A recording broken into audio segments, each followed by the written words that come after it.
We're taking a comprehensive look at a trend that could impact your child. Critics call it lunch shaming. Some school districts will serve children with unpaid lunch accounts an alternative meal. State of New Mexico has now banned the practice, and 2 weeks ago, Westerly's school district in Rhode Island voted to eliminate it as well.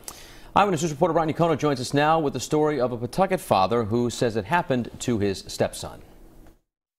The setup to this scenario is one that may sound very familiar to you. Life is busy, you're pulled in several different directions, and your child's lunch account at school runs dry. Well, in some cases, your child could be the one to pay the price. I met with Timothy Rudd to hear what he says happened to his stepson at school. He stated to us he had a cheese sandwich for lunch. We asked why. He said, well, I'm behind on my lunch payments, so they took the hot food, they threw it out and gave him a cheese sandwich. Rudd is also a city council member, and this spring says he started to hear the same thing was happening to other families, that his son's experience wasn't isolated. I don't think they want, the children to go hungry, but being the type of individual I am as a father, as a coach, and as a police officer, I want to fix the situation as soon as possible. Pawtucket Superintendent of Schools Patty DeCenzo tells us that a change to the policy has already been made in time for the start of the new school year. DeCenzo tells us that the lunch policy was rewritten in June and approved by the school committee the following month. It now reads that alternative meals will not be distributed to students. She also issued the following statement. Our principals, teachers, and support staff have been extremely sensitive and supportive to families regarding alternative lunch service. They have been champions to protect our children from feeling uncomfortable about receiving an alternate lunch while they continue to communicate with families to complete lunch forms for eligibility. So where do the other school districts in Rhode Island stand? We found that 5 communities have specific language that children will be given an alternative meal, often a cheese sandwich, when the meal account is past due. They are Bristol Warren, Burrillville, Coventry, East Greenwich, and Smithfield. There is also a federal push to ban lunch shaming with a bill introduced back in May. Congresswoman Rosa DeLauro from Connecticut introduced that legislation. She tells me she already has 90 co-sponsors in Congress and will continue pushing for that bill this fall. I'm Brian Yacono, Eyewitness News. On Eyewitness News at 6 a.m., we took a comprehensive look at lunch shaming in Rhode Island, where school districts serve children with unpaid lunch accounts an alternative meal.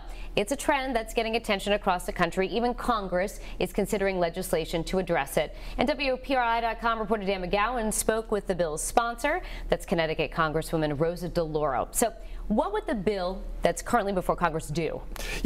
Basically the idea I talked to Congresswoman DeLauro just a couple of weeks ago, and she kind of said the idea is to prevent schools from being able to penalize students specifically. So the idea that you're not going to give a kid a cheese sandwich when their lunch tab is over, the idea that you're not going to put them on some list that, publicly shame them. What she's saying is, I want parents to take care of this, and sure, parents need to pay their bills and everything, but you can't take it out on kids. So that's the idea. It would ban what she calls stigmatizing kids. All right, but I would imagine, though, criticism is that, taxpayers end up paying for these lunches when the parents can't. I mean, as a parent, I've seen, some kids have these pretty enormous bills that aren't being paid.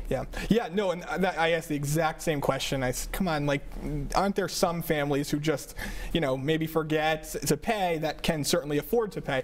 She said she understands that that's the case, that there are some families out there, who can pay that bill.